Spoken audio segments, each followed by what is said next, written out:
All right, Greg, we're getting this episode's probably getting out a little late.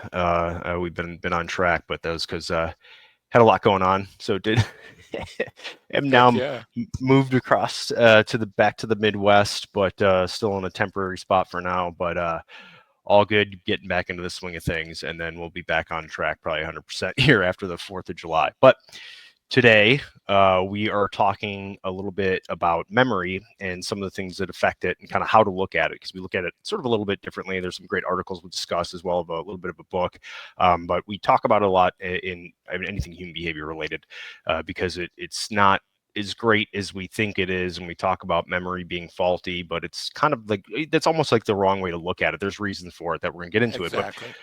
one example I want to start off with was I was taking my wife out to dinner one time, and I was all excited, and I was like, "Oh yeah, we're having a good time." I'm like, "Yeah, remember the last time we were here, and we ordered this or blah blah blah." We talked to that one random person at the bar, and she's sitting there staring at me like a blank face. I'm like, she's like, "What are you talking about?" I was like, she's like, "This is my first time ever at this restaurant," and I was like, "Oh." Uh, whoops. And obviously it was someone else, which reminded me, there was someone else that I had taken there before I had met my wife, obviously, but Yep. that she hadn't actually been there. So the thing was, like, to me, it was just it felt like I short circuited or something, right? Because I Right. was I was so sure of that thing, but it apparently never happened. So the idea is, we'll get into explain this and why this happened, why I sort of replaced her. I had this great memory. I want to associate her with good times, so I sort of replaced it. And we look at it as like, oh, memory is broken or fragmented, but it's not really like I was broken. It was just I was being a human being, and our memories don't play back like flawless recording, right? Yeah, They're like that's they're so they're sort true. of like a rough draft we rebuild every time we recall them. And so recall is actually important. We'll get into that, but those little mistakes, I think it's better to describe them sort of as features that are designed to help us learn, adapt, and make sense of an otherwise messy life. Right. So today, obviously, that's what we're going to be talking about, and unpacking sort of why our memories slip, warp, and even lie to us, and how we can kind of turn those into powerful tools. So, Greg, I'll kind of let you go over the sort of Sure. main topic here, main idea, and I'll put you'll be referencing some article and another book, and I'll put some links in episode details for folks who want to check that stuff out. The article's Perfect. short, and then there's a newer book coming out that a couple psychologists wrote that are great. This is all just kind of ways people describe it, but we'll get into why this happens and what it's used for, why it happens, but how it can be useful and things to sort of take away from it. So I'll let you kind of kick it off here. No, I appreciate it. So, first of all, for all of our listeners in the Midwest, we're sorry because while San Diego County has lost a homeless person, you have gained one. And that's Brian's van that's backed up to the Walmart to get the free Wi Fi. And he's digging in the dumpster McDonald's, but welcome him. So, Brian and I have an unconventional way of discussing topics. And what happens is we'll get on something and we'll discuss it from two different standpoints, a very scientific, logical standpoint, and then, okay, so how is this useful to the rest of the world? So what I was doing is I was deep into this thing about phantom limbs and the memory created by a phantom limb, a legless veteran or a veteran without an arm. And is it the same if you were born without an arm? And amazingly, it is. So countless studies are out there. Look, do your research. I've just been around longer than you. That's why I have recall on some of this stuff. What a topic. But the idea behind the phantom limbs and memory got me onto dreams and memory. And a lot of stuff has been written out there and goes back to a couple of old white bearded guys from 150 years ago. That's no longer valid because we've learned so much We've about the learned brain. more. So Yeah. if we know about phantom limbs would be a hardwire in the brain that's designed so you can feel and anticipate pain in your limbs so you can withdraw them before something serious happens. A bee sting, for example, that's almost autonomic, or a heat on the stove. So if we understand that that's a planned, regimental way of doing things, very deliberate, then we understand that dreams are almost the opposite. Dreams are like a side effect of memory consolidation. Your brain has to replay and reinforce memories while they sleep, and then the hippocampus and neocortex are working together to say, hey, blend that with this one. That's a better memory. Yeah, And put that sometimes here. take, yeah, you see what I'm trying to say. So what happens, Brian, is that your memory was a memory that was fraught with wonderful, happy times, and the food was great, and the The piano bar and booze stuff. and the Yeah, yeah. yeah, yeah, the booze and the heroin in the bathroom. But the idea is that your wife wasn't there. Okay, it was another significant other, but your brain thought there was no boundary between those because it was a good time, and you remember that good time that we had. So the idea, and this is where this podcast comes from, the idea is that we put so much credibility in eyewitnesses when the fact that your memory is flawed, and it's not flawed for the wrong reasons, it's flawed for the right. So I remember back to an old one, but a good one from Harvard, Flaws of Normal Memory. So Brian will put the link on there. It's a great one to read. It's good stuff that you can talk about at on-duty roll call or to reinforce your written testimony or whatever. And then Sierra Green and Jillian Murphy wrote Memory Lane. And folks, when you see it, you'll love it immediately. And I'll tell you why. Because it gave us the main idea for the podcast. So you got dreams on one side to bracket, you got phantom limbs on the other. And this is what they say right in their intro. There's countless metaphors for memory. It's a leaky bucket, a steel trap, a file cabinet, words written in sand. But one of the most evocative and neuroscientifically descriptive invokes Lego bricks. A memory is like a Lego tower. It's built from the ground up, then broken down, put away in bins, and rebuilt in a slightly different way each time it's taken out. That's the amazing part, Brian. And that's because it's deliberately set up Yes. that way, not accidental.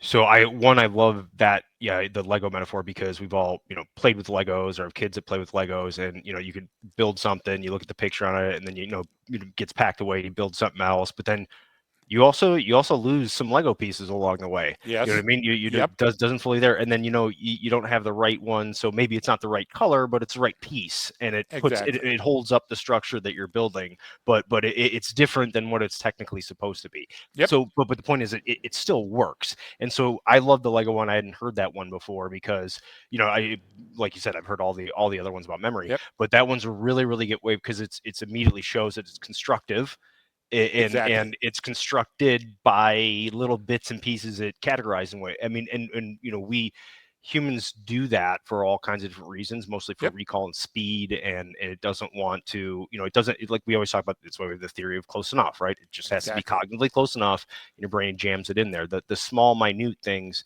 don't matter as much as what is the structure, what is the point, what is the actual thing you're building. I Yep. don't care what gauge wire you put in there. I care is this the building that's on the front of the box of the Lego thing that you're, you know what I mean? That's Yep. almost, it's one of the best ways to really look at it. Yeah, and you know what? I put out my Monday rants on LinkedIn. I put one out a couple of times ago and talked about that I really don't like when people talk about go with your gut. This is one of the few times I advocate going with your gut, because if you get into a situation and you're getting an overwhelming feeling, and I don't mean deja vu, I mean the butterflies in the Well, that's, stomach and yeah, your, some other things that are happening in your brain. What it is you're matching up with a file folder for an emotional memory, because emotion makes it sticky. And what you're doing is saying, this may be significant. Whatever I'm involved in now right. may be about breeding. It may be about me dying. It may be about a chance to eat or make a relationship with somebody that can, behoove me in the future. And your brain becomes more efficient by jettisoning the stuff it doesn't need and acquiring the stuff it thinks it may need, not just for right now, but for future. And that's why we talk about the gift of time and distance, because your memory works in that way to pay it forward, and you got to So allow that process to happen. so let's jump into kind of like why, right? Yeah, Why is our memory, why is our memory act like this? Because it would seem like almost, intuitively kind of like, well, we always tie everything back to survival, because that's, everything can get tied back to survival and that's true. emotion and everything, right? And well, you even brought up deja vu, that we could do a whole probably podcast on deja vu Yep. and whatever the other one is. Deja vu. Is that No, Quote me on that. that's not Trademark. what I was. That's not Bing. what I was Yeah. thinking of. But it would seem to me like we, if it's for survival, I would almost think that my brain should be really good at the details. It should be really good at remembering these very, very important things, because if my survival depends on it, then like it's got to be crystal clear. So why isn't it? Why is Yeah. it set up in this mission? So let's do that. Let's categorize. So let's talk about three basic topics, right? Why we forget, why our memories are distorted, and why our memories are biased. And remember, these reasons, like Brian is saying, aren't failures unless they're caused by disease or injury. If you Yeah, get kicked right. by a mule in the Yeah, head brain or have injury. Alzheimer's, Absolutely. that's Yeah, different. You get what yeah, I'm trying to say? But these are intentional adaptive features that allow us to learn and emotionally regulate our encounters and handle social settings. So the first one of those, why we forget. Well, the simplest, lowest achievable level, the low-hanging fruit there is we lack retrieval cues. We're not good at retrieval cues, and because it's temporal and transient, our brains don't remember things that are a long time ago as right. much as they do now. Now, there's no question that you lived through being a child. I'll give you an example. You know, I had 3 generations of family members in last week, and the boy, while I'm talking to the boy, I go, do you remember your grandmother, you and your grandmother were there on Thanksgiving making bread and rolls and cookies, and the deer came up to the back window and we're looking in, and we opened the door and you were face to face with the mule deer in the yard. No memory of it whatsoever. And it was like, oh, wow. So the retrieval there, the event is there somewhere. It may have Yeah, been broken down in a couple of different things. Oh, a mule deer later in life, right? But the idea is that the coding was maladaptive. So the code used at that time, he was a young boy, didn't know this was significant. And because there was no journal entry or a card or a photo that went with it, the retrieval is flawed. So that's an important way to understand that your brain is going to audit and clear out those memories that you're not going back to very often. well, And you, it might be high school. For this boy, well, it was that's when he was 6. You see so the difference? that's a great point, because and you brought out it can be a maladaptive strategy. Sometimes people have that as a coping mechanism for something extremely traumatic, where Exactly. instead of remembering the details, your brain goes, nope, we're going to block that out, and then that could Right. obviously cause serious issues later, but you will not remember. Like, your brain says, don't worry about that, that wasn't a good thing, and it's too traumatic to deal with, and that can lead to then post-traumatic stress and different Yep. issues like that. But you brought that up, is it gets sort of encoded incorrectly, Yep. and so you can go back and with the help of someone and kind of, in a sense, recode that and look at it as something as a learning point, or something to build from. That's absolutely possible with your brain. It's Yep. extremely adaptive. But I thought that was a good example. And then So you brought it, obviously in his case, 6 years old. It's just like it it's gone. wasn't didn't register as something valuable, right? Yeah. Whereas Yep. your mom was probably like, this is the Oh coolest my thing God, because this I'm is the greatest yeah. memory with my grandchild. So let's go there for just a second.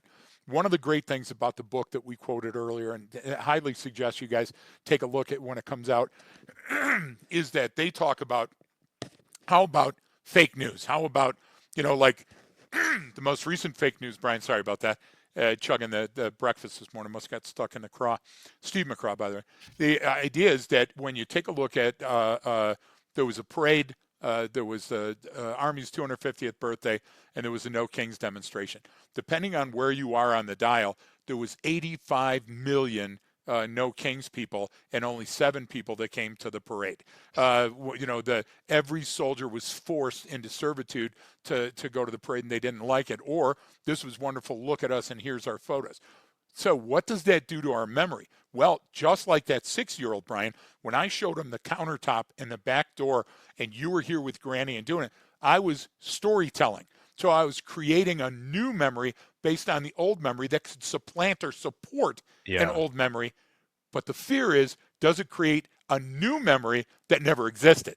See, Yeah. so the good thing about your brain is, don't worry, your brain's been through this before. Well, Your brain is much smarter than that you are, how and even though many it's going on primitive cues, it's not fooled easily. well, that's my biggest argument against everyone talking about misinformation or Yep. disinformation or AI and this, it could be influence. I was like, are you just finding out that your brain and your memories can be influenced by external sources? Because that's been going on as long Yep. as humans have been here. Like Yep. whether it was gossip from a friend, a news Yep. article, something you heard, like that's how humans are. Yep. Everything influences us. So So go to the no, I'm proof not on that, concerned about this one because specifically it's because not going to be significant. there's going to be another one 50 years from now. So Why do you think that I get so pissed off when people come up with new terms for stuff? Officer-induced jeopardy.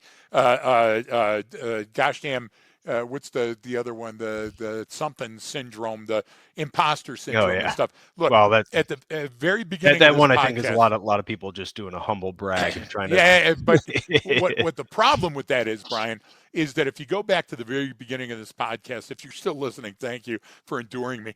But at the very beginning of this podcast, when we were talking about the mind as a steel trap or its letters written in the sand, okay, the reason there are so many descriptors on this topic of memory is because people have been talking about it since people have been talking. And that's huge. It's been around for a long time. People have been poking and prodding and testing it. And that's why it's so important for us to have a discussion. Because if you tell people your memory can be distorted, our next one, why our memory is distorted, if you tell them why we forget, then they can learn from that and reinforce by encoding correctly or creating mental triggers for certain events so they don't forget it. I remember being in court one day and a person said, I read the Miranda rights off my card, and that's the thing they teach you at the academy. And a savvy defense attorney says, show me the card. And here's a kid sitting in full uniform goes, well, but my wallet, I don't, and lost all credibility with the jury. You get what I'm saying? So you're putting shit out there sometimes from recall of an event that didn't occur or isn't strong enough. So let's go on to number two. Why does memory have distortions? Well, we don't go to the video. Brian said that earlier. We go to the vault where the videos are stored, but we have to take fragments from here and there, reconstruct them, deconstruct them, reconstruct them, and then use our beliefs and expectations and experiences to create what we think we remember. If we understand it, why do you write a written report?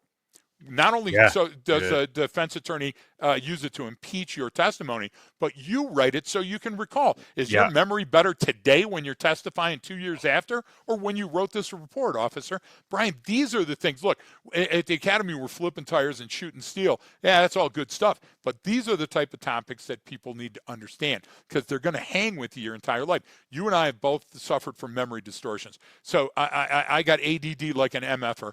Add that to my PTS and the fact that I got a shitty diet and don't sleep. And what happens is all of a sudden I'll go to Shelly and go, hey, I told you that this is important to me and that we need to do it. And she's like, I just came home. We've never had this conversation. Yeah. So it's very similar to the one that you had, right? Where Yeah. I set an expectation and create a memory for an event that's never occurred. So how many times do we do that? And how many times is it autonomic to help us get through the day? And guess what? We do it all the time with driving, don't we? We're driving and we remember the route to some place, and we haven't been there in a good long time. When was the last time that you went back to your elementary school and you go, wow, it's so small? No, you got bigger, dude. But the idea is that the memory is close enough to the reality where it causes a distortion. So And I like distortions to think about those circus mirrors. You know, when you walk in and they make your head look big or your body look, that's a lot of what's in that vault with your it, memories. and part of this is just the amount of information we consume on a daily basis compared Agreed. to say a long time ago when the only way you got anywhere was by walking, and you had your little area that you lived in with your family and your tribe and your this, like you only had so much information that you needed to recall and so Yes, much detail. And that's why certain people that live in certain areas are like, oh no, I know everything like the back of my hand, because they haven't left their precisely. that They their don't have a lot of property. competition You know for what I that mean? memory So space, right? that's what I'm saying. And so Yeah. people are concerned with, again, like this comes with the information overload that we get. And I think unconscious is extremely adaptive. It's called the adaptive unconscious, right? So I Yep. mean, you can learn to do more, but what happens then, the granularity kind of goes away then, right? If you're on, social media all day long, like you're gonna not everything is important. So the more you consume, is sort of like you're lowering the threshold for what your brain thinks is important. If you only Agreed. go in there once and read one article and that's all you do today, then that's significant to you. But if it's compared against 300, well, your brain's got to prioritize it. So it's like, Yep. do you want to do, do you want to read something on 300 different things today, or do you want to stick to one and get really good at that? And that's why people say, hey, focus on one thing, or just get in this one Right. area and then learn Small that and then move on. So small it's changes part of over part of time that are significant. Yeah. part of that Yeah. distortion comes just from the kind of amount of information from Agreed. different areas that you get in. So Yeah, yeah. uh, And add to that, Brian, the sharp edge of the other side of that is lack of experience. When you don't have a tremendous amount of experience, you're learning. And when you're learning, the way you educate is very different than when you're a savvy person that's encountered these things before. And that's why I know you've had this experience, so I'll give it to you this way. Do you remember the first time you taught somebody to shoot? If you took them out with a 44 mag and said, okay, what I want you to do is this one we're going to do single action. So I need you to pull the hammer back, make sure your fingers off the trigger, take a shot. Okay, the recoil and all those other things isn't going to seem anywhere near as if you had them with a trailsman 22 and they're firing and you say, now listen, this next one's going to kick like a mule, be careful. What happens is that preparation for this novel experience that they're about to do is so important to the encoding of the experience. So if we don't make a big thing about it, like I remember the very first time I saw a dead body as a kid and saw a dead body as an adult, it was very different because of the way my yeah, dad did it. Okay, I'm going to let you cry now, and you're going to cry for a few minutes, then you can put that shit away because we don't have time for that right now, and you're going to grab hold and you're going to help me move this stuff out of the way. Okay, my dad was very deliberate about that stuff. So if you set up and encode your memories that way, you can avoid future distortions. But again, temporally, the longer it goes from that event without photos and without rehearsal and without stories, Brian, you're going to forget significant parts of it. Only survival based memories are the ones that stick around longer because they're hardwired. They're yeah. reinforced with hardwires, I And should say. again, it's still it's not they're not as granular as we think they are when Nope. you're recalling those. And that was the other thing too about why those distortions happen, is because when you're recalling an event, you're actually not, you're not like thinking back to the event when it happened. You're actually thinking about the last time you recalled it. You visited So it. so Yes, of so so course. if something's changed between the event and the last time you Yep. recalled it, like in there now, that's how it becomes, oh, the fish was this big, and then the next thing it gets bigger and bigger, and that goes into like some of the biases that we Yep. have too, Well, let's because talk about that then. Why yeah, why do biases influence our memory? And generally, and Brian reinforces this all the time on the podcast. Generally, biases aren't bad things. right, Bias is a way of turning the event or the situation around in your mind and considering options, considering different points of view. But confirmation bias means that we'll remember information that confirms our beliefs, which means that we don't go outside of that very limited span of control. We don't Hoberman and spin it around like the snow globe. What we do is we've already come to a conclusion, and that really limits us. And I'll give you a perfect example of that. We know that domestic violence capers are dangerous for coppers, but cops don't. Why? Because they forget that. Because every day they go on a noise complaint, a neighbor right. trouble, and 100 domestic violence complaints that aren't dangerous. It's the she said, you go home. I tell you what, if I come back, and guess what? Those make us dumber, Brian, because they fill us up. And then all of a sudden it's, what was that sound? Holy shit, this guy wants to kill the whole family. Do you know that this guy is still on the run that killed his 3 kids when they were supposed to do the Yeah. parental exchange? And the idea is that those seem like so separated by time, but it's the most dangerous thing you're going to encounter. So it should be in the forefront of your mind to make you safer. Here's another on duty roll call. Why are we dumber? Because guess what? There's a lot of fudge that gets in the way of those memories, right? And so now we go, here's just another gosh damn domestic, right? Well, and we especially when it comes to memories and biases, like like we talk about, all humans have a very egocentric viewpoint. Of So course we when I do. look back to that, it's I need to sort of see myself as the hero, Yeah. or see myself in a positive light. I don't like looking at it and going, I could have done this better. Maybe this happened. So you kind of have that, it's like the joke, nothing ruins a good war story like another witness, right? There When you someone go. else comes like, wait a minute, there weren't Right. that many people there. What are you talking Right. about? And so, but we have to kind of see it in that light. It's a sort of a self-preservation, egocentric view that humans have, and Yep. so we're more willing to kind of say, But oh, we did all these things great, and everything else is messed up. but that's essential. Confirmation bias is a bias because it's also essential.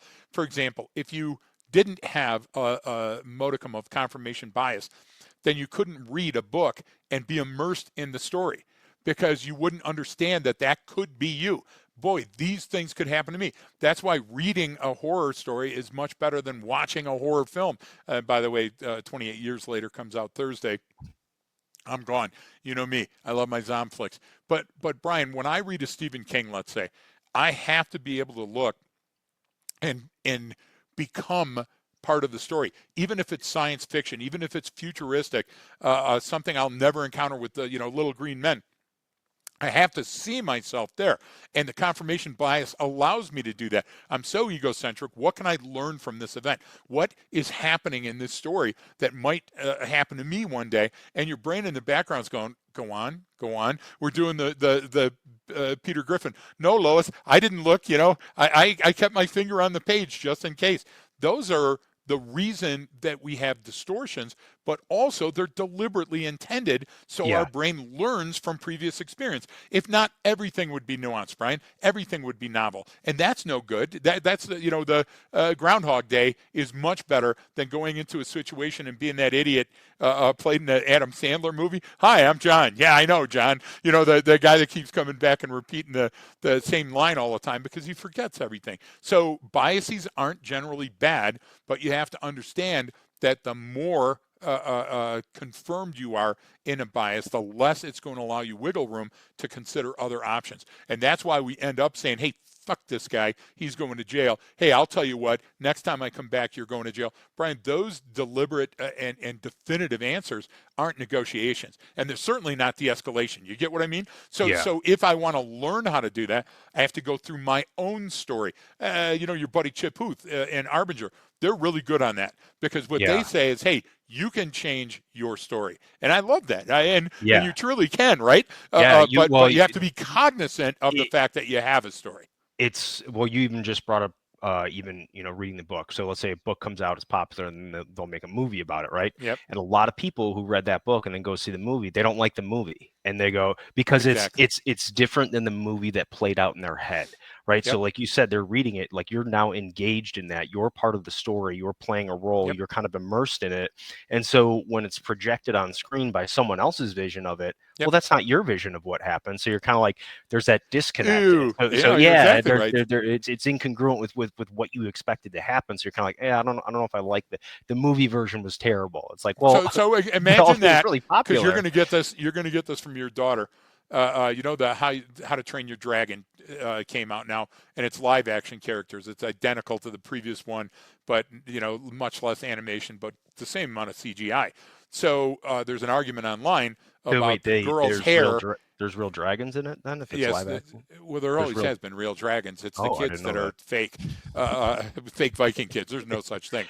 that. But the idea, you idiot, the idea is that they're arguing online on the forums because the girl's hair is different than it was in the animated version, and this girl that plays the actress doesn't look anything like her. Well, how many times have we heard that, Brian? Oh, Yeah, in the Hawaiian flick that came out, or this yeah, flick, the yeah. space one with the donkey. And the idea is that's because we fight with the photograph that we have, Hmm. the index card that we put in our Rolodex for that memory. So the idea is your brain is going to win, and you can reinforce it by recoding correct. You can go back and correct a memory, and the best way to do that is science and logic and faith and reality and those type of things. And that's what's wrong with PTS many times, Brian, is we're stuck in the distortion. We should have done something different. We were unable to do this. We lost control in this moment. So again, great topic for on-duty roll call. Look, if you're a trainer and all you're doing is teaching how to top off a mag, that's great stuff, but you're not going far enough. This is the type of topic that you have to Well, cover. that's one of the things to sort of to help fight against this. Like you said, if it, if you have to write it down after something happened, and you can even do that as you. It's interesting. One of the things I saw where someone did kind of like an experiment where it was like, recall some event, just voice recorded on your phone, right? Recall an event. Yep. It was something that happened when you were a kid or something like that, and just leave it. And then later in the week, do it again. You literally just record you telling the Exactly. same story, and then you can go back and be like, oh, wait a minute, like these details were different, or this was more You're going to important this impeach time, your or own that testimony. you're gonna, You yes, know, you will literally impeach your own it's so testimony. true. And Right. it's like, oh my gosh, like, and it's not is it's important to understand because this is just how humans are, and there's Exactly. there's nothing The earlier wrong with you it. embrace it, Yeah, right, it's just like the better you're going to be. Right. it's just Right. knowing that you're never going off of perfect information. You're never Yep. recalling exactly what things need to be. But that's okay. Like you almost like you don't have to.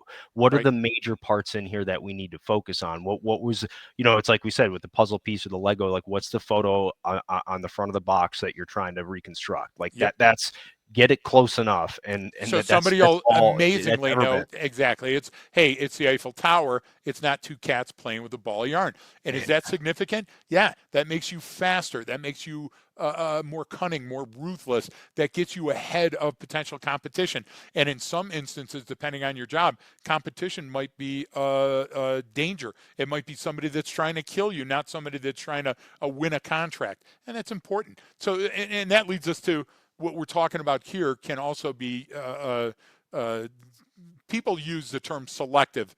Hey, you have Yeah. selective memory. What Shelley uses that yeah. on me Oh all the yeah. time, by the way. Yeah. But selective memory allows us to, we, not our brain, to clean up and broom negative social interactions. There are certain times that we said a joke or we did something or walked into a room or had our fly down or whatever, male or female on that one, where we were embarrassed or we didn't get the girl or the boy or both. And those past events challenged our view of ourselves, our self view, our image, our ego.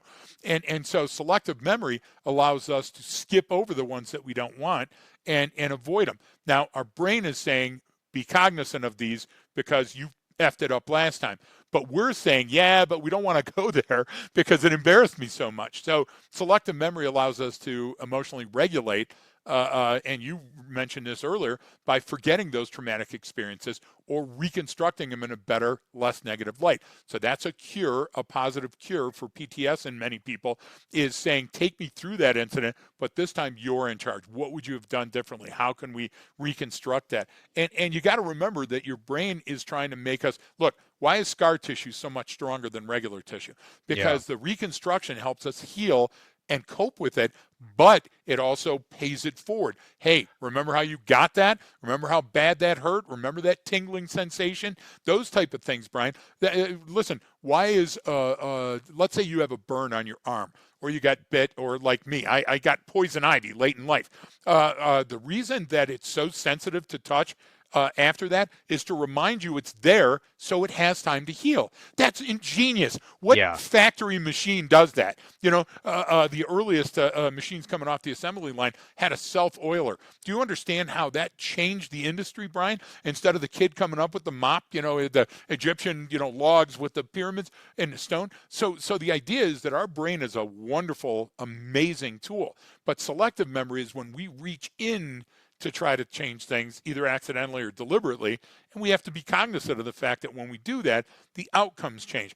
Rarely, if ever, does anybody go in and go, oh, doom and gloom, let's take that wonderful memory, that wedding, and make it horrible. We don't do that. We do it Right. opposite. Oh, my, if I wouldn't have been there to pick up that veil, think how the wedding would have, right? And those are constructive. Again, using that term constructive. So that's another distortion, but those ones are generally self-inflicted. Yeah, and so, this is why I'm looking at it, and they do a great job in the authors of that book talk about Yeah. like look at it as a feature, not a bug, right? So why would these be features? Why would these things happening? Like if I can go back and I realize like, oh man, I misremembered something, I didn't get it right. I can think to myself right there and go, well, why would I do that? Why would my brain Yep. do that? Because the whole point of memories is learning from the past, planning for the future, and emotionally coping, right? It's Yes. literally how do we make it's sense making in a sense. Like how do Yes. I learn from this? What do I need to know so either this doesn't happen again or it does happen again if it's a good thing, right? How can I seek out this in the future because this was really good for me, or stay Right. away from it in the future because it's really bad for me? And then how do I like handle what this is emotionally, because physically is one thing, your body's going to repair itself in the way it can. You don't really have control over that, but you have influence over the emotional coping part. And so if I don't have maybe skills to deal with it, or I don't categorize it correctly, maybe I look at someone said something to me that was criticism, and I took it the wrong way. Maybe they Right. didn't mean it to be a negative thing. They were trying to improve me, but like I said, this person's an asshole. I'm fine at that. Well, I might not ever get better at that Yep. if that's Yep. the way I look at it. And so But if now I you're in that negative but feedback loop, which is but not if going to I help anybody. and I've been had people say something before, and like they were being assholes, but like there was a little bit of truth in what they said. So I Yep. went, well, yeah, this person's a dick and they were just speaking out and whatever. But like, what was it that caused them to say that about me? And I went, oh, yeah, like, here's a little part of that past interaction that I could get better at.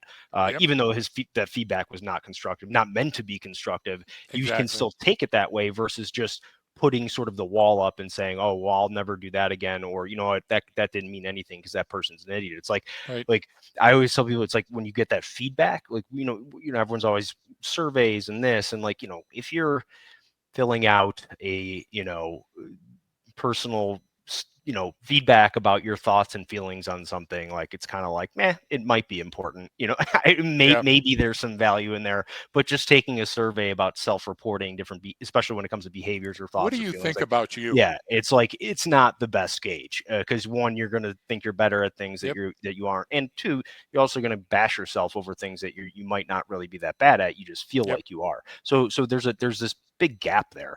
And so That's it's just like one of the few reasons that I do like peer review. And I'll give you an example of that. You can get any corporal or lance corporal or private to tell you it was the best training they ever took. You can get a police officer from a smaller agency that doesn't get training very often to come to your big, in city training that you've rehearsed and say it was the best training they've ever had.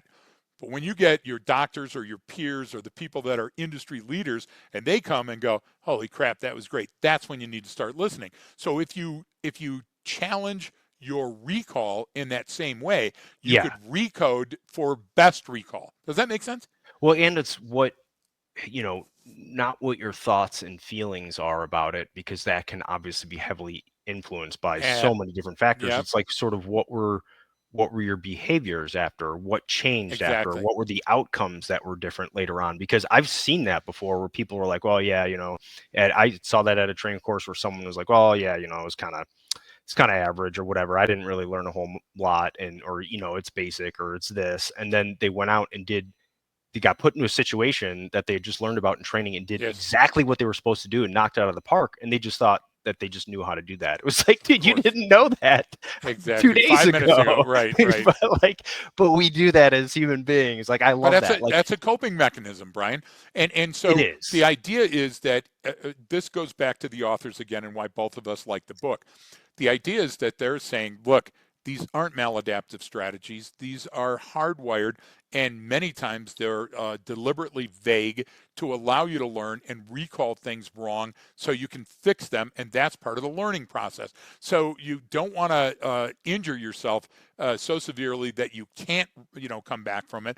But it's okay to have an emotionally distressing, like your first breakup or the first time somebody told you no for a situation. They're meant to evoke a certain response, so you learn from that response. Hey, wait a minute. There are a left and right lateral limit. There is a limit of advance, and the sooner that you learn that, how many times have you seen a person I'll give you one, a prediction on Tom Cruise. Tom Cruise is not going to go gently into that good night because Tom Cruise is constantly trying to top his previous performance and doesn't like using CG. So if you hear about him falling to his death or the Yeah, plane crashing or something, you're not going to be it's surprised, are you? no, You know, no. but if you hear somebody else, that's pays attention to the actuarial tables, if you see that, that's going to surprise you a little bit. So your brain wants to get you to the edge, but it wants to pull you back. And that's why sometimes the red and blues get in our way, Brian, because we slide up on a scene of a man with a gun and then we get shot. Holy shit, we missed all those cues beforehand because we overrode our circuits with incoming memories, right? And what has to happen is we have to give ourselves the gift of time and distance. Have we considered this before? Have we experienced this before? So Is there somebody else that has that I can ask them about this? But we're not want to do that, and one of the questions I get, people always want to know, well, then like, how do I improve my memory, or how do I Yeah, get, and like, there's the people that do like the memory tricks and count yeah, cards, and you can practice that skill set, but that's not really what we're talking about, right? In this, we're trying to recall information, and the whole point about the thing about memory is like, it's like that you have an infinite amount of space, and like your brain could, it could just, there's no limit to what you can store in your memory. But it goes back to the recall and how you that's recall it. much trickier. That's where things get kind of get in the way, because your brain wants to go, all right, like, I just want to focus on what's important. So just like, even, it's funny because it's how like my Mac is, right? I have everything backed up to the cloud.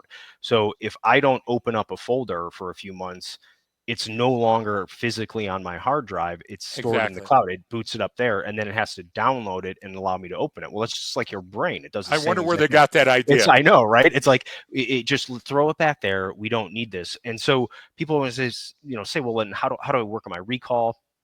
You can do that with, like, when you talk about writing things down on exactly what happened, and then recalling and telling that story almost as a script over and over again can get you Exactly. better, but you're still going to start to fill some stuff in. Yep. So it's never going to be So let me perfect. ask you this though, and you're spot on. I absolutely agree with that. But and listen to people that do after action reviews. And I've been trying to think of his name out at the young captain out at the infantry immersive trainer that did a paper on this and is going to have his PhD soon. Just can't think of his name right Matt now. Fennell, Mac he's like a Fennell. colonel now. Okay, yeah, you serious? Holy shit, Yeah. am I old? Well, Fennell got it at Hello. And the idea is that how important is an after action review? Well, an after action review touches on the psychological, but it also touches on the sociological, Brian, because an after action review is not just to say, here's where we can get better or here's the weaknesses. It's to go over the accurate story. It's Yeah. so everybody shares the story and you can correct outliers and go, no, Tommy, that wasn't a sniper. That was an IED going off. Or no, those were gunshots, not balloons popping in the mall. So an after action review, it has so many more purposes to coding, Well, properly coding memories. that's if done correctly, because I that's agree. also when things could get everything can get skewed, and the whole memory is changed, and now the story is very different than from what actually happened, because we've reinforced each other's, or someone brought something up that was wrong, Exactly. but people went, oh, I That's didn't why it's know got to be that, and structured, buddy. now it's part of that story of what happened. And that's a big problem, right? When you get into those group, this is what I saw, this is what you saw, or this is what we think happened, and then now here's the story we're coming up with. It's like, well, Yep. there's going to be seams and gaps in there. You're never going to have it 100% correct. It's just, Exactly. You can't. It's even not designed that way, right? well, but think about it. Even like, you said that the camera doesn't lie, but it also doesn't capture the whole story, right? You can have a camera on Exactly. something, but that doesn't capture the mood in there. That doesn't capture everything that's going on. So Exactly. there's a few things in there. All right, Greg, we had to take a quick break there. Just right back at it. But one other thing that we did want to discuss with memory is imagination. So Yep. so so let how does that impact or affect my memory? How can it change it? And what role does just our own human imagination play in this? Yeah. So here's a fight that we're going to continue to have with simulation and virtual reality folks Hmm. because we've been in the game for a good long time, and they sometimes are so excited by their new discoveries that they don't think outside the box or inside the box. They think future and they don't think current. What do I mean by that? Our imaginations are hugely important, and that's why we like games. And Yep. so, if part of the simulation is a game where we have to use our imagination and think through a situation and not just shoot through it or fight through it, we'll come out of that sweating, and we'll come out of that with a memory that's lingering and lasting. Hey, can I stop and try that again? Yeah, of course you can, because it's in a simulation. Wouldn't it be great if we could do that on the road? So imagination is reinforces the nature of a human because we're creative beings. If we weren't, we'd never get out of the cave. Then we'd never invent the wheel, and then we'd never think about the Fulton and the steam engine and everything else that's going on. So our memories are subject to our simulations. For example, a daydream. Or masturbation, or oh my God, wouldn't it be good to go to a theme park this summer? Or hey, I'm going to rent a hotel room this weekend because I don't have air conditioning. Those things where we're projecting things that haven't occurred or occurred a long time ago reinforce the good memories and take away the bad memories, or they let us try before we buy. Wow, you know what might happen on that one? I might get involved with this person, and then my wife is going to fire a significant other, and I'm going to get a divorce. So the point is, we can misremember better and create new factors that weren't part of the original memory, and those can be constructive. Now, they can also be Yes. destructive. Yeah. So that's the problem with our But imagination. yeah, but that but this is where it gets into, and when I use the term simulation training, I'm not just talking about on a computer screen or a headset or something. Exactly. Anytime you're doing a, let's say, training scenario, and you're doing some, whatever it is that you're going through, you got some role players and do that. That's simulation training. You're Exactly. simulating something that you're likely to see in the future, so And your that. brain loves that But shit. that's the thing, is that's why the imagination part is so Yep. important, and that's why we're talking about memory too, because from a training aspect, like that you can create memories that are good enough to use Yep. for the future. Remember, it's all about what And the your brain whole doesn't care well, yeah, if the they're whole close enough. whole point behind memory is so for to use it for some utile purpose in the future, to either do something good or save yourself, or Yep. repeat something or stay away. So you can create and construct that, and it just has to have enough cognitive fidelity to Yep. get your imagination going, right? And say, okay, my brain is constructing a memory, even though it's in training, even Yep. though it's not a real situation. It's real enough for your brain, so that going forward, it remembers that when you're in something that's cognitively close enough, and it goes, oh shit, I've been here Exactly. before, and now you know what to do, because obviously that's what the training part was for. But Right. it's really So that simple. But sometimes, yeah, remember, like, people focus on all the wrong things, like, they or do. remember with the military stuff, it's like, all right, we got to get people who speak this dialect of Yep. Arabic and this, and Yep. it's like, no. You want to simulate a language barrier, so Yep. have them speak Klingon. Doesn't matter. You want Yep. to simulate this. It doesn't have to be the specific thing that you're going to, unless you're doing some very specific rehearsal for some Yep. very specific mission. But that's not what typical training is, right? So it's what are those confounds that happen in all of them, right? And then I can create a story, right? That's why we say the brief you give, the Before direction they you give ever before walk they in. ever walk in Exactly. But is the look, most important part. we tell everybody that'll listen that's important, and we also say, I want you to consider a Fabergé egg. Do you remember the old ones that came around the holidays where I could peek into it and see the little village, and it was all dressed up for whatever event that was going on? Can you imagine with the Hoberman, and of course there's always the Jack in the Box, because you have to take into consideration the things that you didn't consider. That's how we learn. But I have to be able to dial it back and say, okay, tack freeze. Stop right now. Look into the Fabergé egg. Here's what you're not seeing. Here's the negative space and the dead space. Would that change your timeline?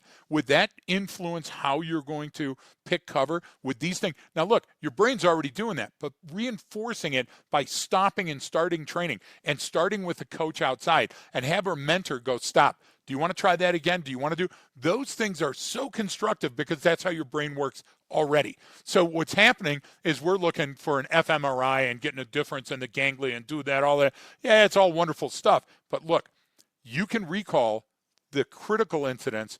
And look, why do we think we just talked about an AAR? How many different terms are there now where people are making money for AAR and how to do it? And then somebody says, yeah, but you can do it in business. You can do it after a business meeting. It's all the same shit. The idea is you have to construct it in a manner where it's a rigid progression of things that happen. So the brain goes, oh, it's a piece of candy. Oh, it's a game. And then the brain, game theory takes over and it goes, okay, well, how do I Yeah. game the game? And that's how you do it. Because now I understand that holster and the number of rounds and the flashlight and how many lumens and all that other stuff. We're putting so much stuff into the simulation to make it real. It doesn't have to be that hyper realistic. What it needs to be is it needs to be something that's challenging to the brain where they go, what about that guy? What's Yeah. that shadow? What's behind that door? Because the more inquisitive you are earlier on, the more likely you are to save a life. And that life may be your own. Well, and because of how recall and memory and cognition and decision making work, you're unconsciously arriving at decisions before you're consciously aware of. There's a great That's one. true. I don't want to get into it today, but there's another book I got to send you. It's really good, but the whole topic is so like we could do a whole series on it. But what they showed in some of these experiments too, with the EEGs and Yeah. a couple different measurement tests, they put people through little decision making, and they said, okay, when you think you've arrived at when you're consciously aware of what your answer is, press this button, right? And so then they're measuring, and they were measuring sometimes 2, 3, 10 seconds before they pressed that button, their brain lit up with the answer. Yep. So meaning unconsciously it was already there, and Yep. then it took some time for them to be consciously aware of it, which is speaks to exactly what you were talking about with how do I set something up to Yes. learn from this so I don't have to learn everything the hard way, right? And Right. and Eh, I can use it again in the future because if it's real enough, I will unconsciously arrive at the correct answer given the set of circumstances if it's close enough to something I've seen before in the past. You're exactly right. So can I share my favorite Family Guy episode of all Of time? course. Is when Stewie That's is berated by Brian on the couch at the house, and Stewie walks away. And as he walks away, he comes up and goes, "Oh, I should have said this." yeah. So the entire rest of the episode is Stewie constructing a Trying time to machine reconstruct. so he can go back and say the right thing. And so now he degrades Brian each time because he goes back to that time machine every time.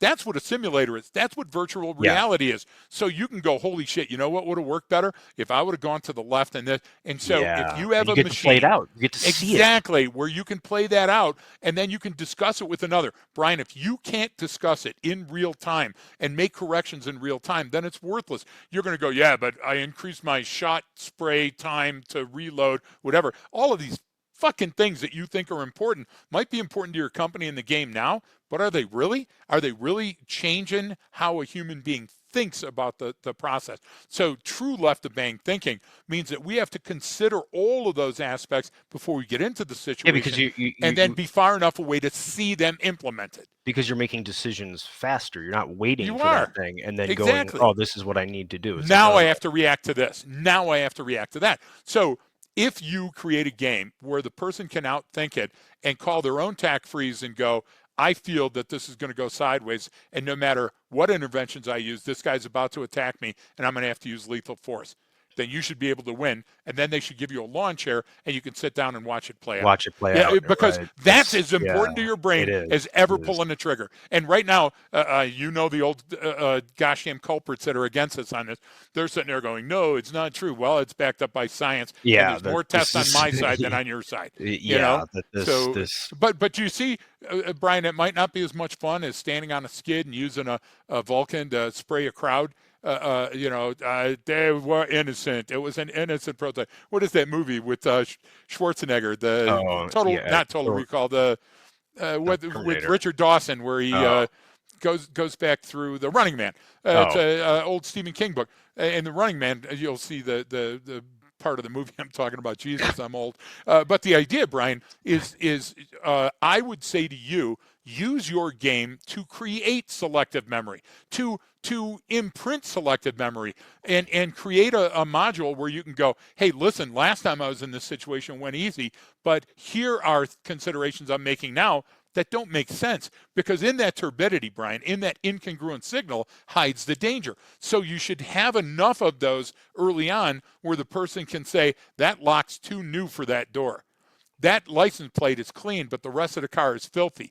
Do you get what I'm trying to say? Hey, yeah, why would somebody put a rag on that part of their column? All of those things that we encounter And guess what, Brian? Then I can do that game over and over and over again till I start to master those skills. I'm afraid of terms like subject matter expert or skill mastery, but still, it's going to get us close enough. And cognitively close enough is a win, Brian, in my book. Yeah. Yeah. Well, and that's, I mean, just everything that we talked about. That's the key concept for your brain. That's all it cares about. It You're just exactly cares right. about, is it enough information to be utile, to use this for Exactly. some purpose in the future.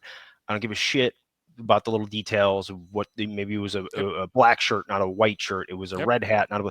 Those things don't matter as much as the actions and the feeling that you had and the conceptual understanding of what occurred.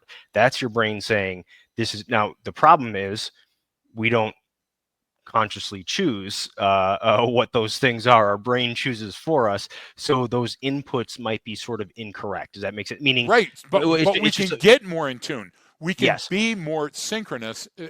We can be closer, more closely aligned if our training. Brian, this goes right back to our argument with training. If you're sitting in a chair, staring straight at the screen, everybody's, nobody has the ability to move around the table or interact with the You have to instructors. interact with your You environment get like what you I'm would. trying to Yeah, say? You're yeah. not going to learn as much. And then people say, well, people learn at a different rate. No, we all learn at No, the same no, they exact don't. rate, They or we don't. wouldn't But have any of the that's a similar. whole. We wouldn't have similar poems. We wouldn't screw the same way. We Yeah. wouldn't read books. Okay, there's certain things that we just have to. People are the same all over the world. Wow, a great person said that one time, Brian. So I say that distortions are and biases are good for us in many instances, and if They're, we learn selective memory to be constructive, it can be a powerful learning force. they are designed in a constructive manner for the Originally, purposes of out of the survival. factory. That's what Yes. it's designed for. So if that tool is being used, in a manner for which it was not designed to be used, well, that's the problem. It's not the Yep. tool that's the problem. It's the use of that tool, right? So And we expect an outcome, and we don't know why we can't get to the outcome. What's inhibiting it? So we say it must be the learner. It must be the student. And wait a minute, your yeah, methodology could be flawed as well. And yeah. guess what I go to? I go back to peer review, and my Well, peers that are in the those same business go, no, you're right. Fuck. Well, and those are that's a again, it's the interaction, it's the relationship between in a training environment, especially like it's an Agreed. interaction between the person conducting the training, the person receiving the training. That is Yep. a that's a that A symbiotic it's not on relationship yep, that's it's so not on important. one or the other. It is on both. And so Agreed. like you could have the greatest student in the world, and if it's a shitty teacher, they're not learning So, anything. You have the greatest and teacher in the world, it's a shitty student, they're not learning anything. let's throw that on a pile and see if it Yeah. sticks. You've seen me countless times at the very inception of a course, walking through and meeting people that are coming Yeah. into the course and having a seat, and you always see me go for a certain type of Yep. individual and go after them. Can you describe what that individual is like and why? It's usually well, the what I would get the reason why you do it at first and go talk to those people before you even get started is to break down some barriers because it appears that there's some sort of barrier or there's some attitude. They Now, got a chip on their but shoulder but even but coming into the but training. we don't. Yeah. But and the reason why you're going up is to go. Well, why is it because they're at this Yep. training or are they going through a divorce? Did they get in a Yep. car accident on the way here? Like, Are, what does it have to do do they have with? to leave in 15 minutes because they got a conference call out in the hallway and they Yeah. really wanted to look forward to the Well, beginning of the training? because Exactly. remember when I was telling you Yep. when I was training one of the SEAL teams, and I'm Yep. like, this isn't going well. These guys are fucking Yep. pissed. They're gonna kill me. They're gonna Arms eat me. They're crossed, gonna throw legs me in the crossed. Yeah, ocean. exactly. And then during the break, the chief's like, "Hey, we need to take a little bit longer break." I'm like, "Hey, everything good?" He's like, We just had some new guys show up. We want to get them all in there, and this is This pissed. is I'm such pissed." great training. I was so he's like, "I'm so pissed that no one ever taught me this before. I've been in this for 20." And I'm Okay. like, "Oh, thank God, because I was ready to take my shit and Eat your gun. run." Yeah, yeah. So add to this one, folks. If you're still listening, here's one for free. So we're at Liberty University. We always have an eclectic crowd there, and we Yeah, absolutely love it's a good way Liberty. to describe I it. can't wait to get back there, but it's always different, Yep. and always so wonderful to do.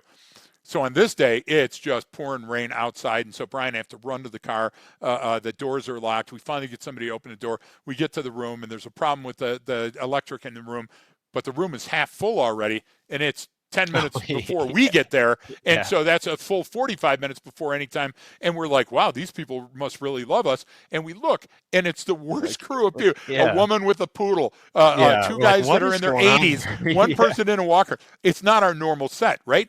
And so I have to. So I walk over and I ask, I go, so you folks are here for a navigate? And they look and they go, oh, this isn't bingo. It's Yeah. Saturday. It's supposed to be bingo. And you remember it was right next door at the halt on the thing. And And 30 they of them all had got to up get and up walked. and leave. And so it was like so funny because your expectations. So the reason I play pinball around the room Yeah. is because I want to see what their expectations are. Somebody's angry because they don't have free coffee. Somebody's Yeah. angry because they, just didn't have a sitter that morning and we're going to arrive late. But the idea is to be in the right mental mode to accept that training and immerse yourself in the training is so important. And that's why we advocate the hallway before going into Before. whatever Yep. scenario that you're going to Yep. do.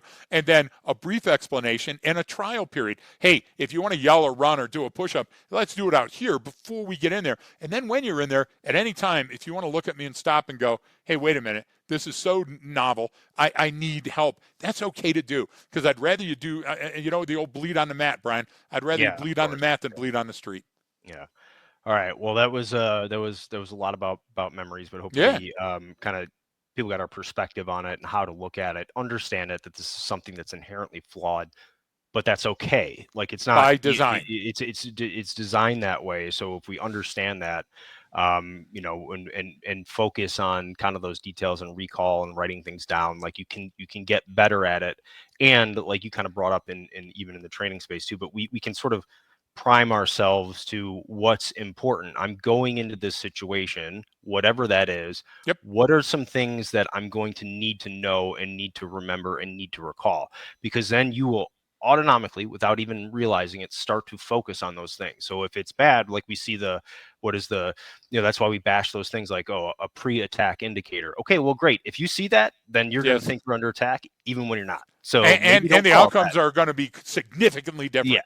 yeah. Right. Maybe No, don't you're call it right on. that. So, Yep. and that's what it is you can get better at this contextually, Yes, but it's not just like a sort of a general skill unless everything is contextually. What do I need to know before I walk into this restaurant? exactly. Because I'm not sure, I've never eaten here before. So do I want to pick up on some pre-event indicators that this might Yep. not be a good meal and leave before I sit down? Right. Yep. I'm going to talk to the insurgent, my daughter, like, what do I need to know? Where's she at in this so that I can look for whatever it is I need to look for. It's just those simple If things. you It's not back one plan way. Yeah. with your Google Maps to figure out how to stop at Starbucks before your event and still have time to set up, then that's no different than giving your brain the best chance at your survival.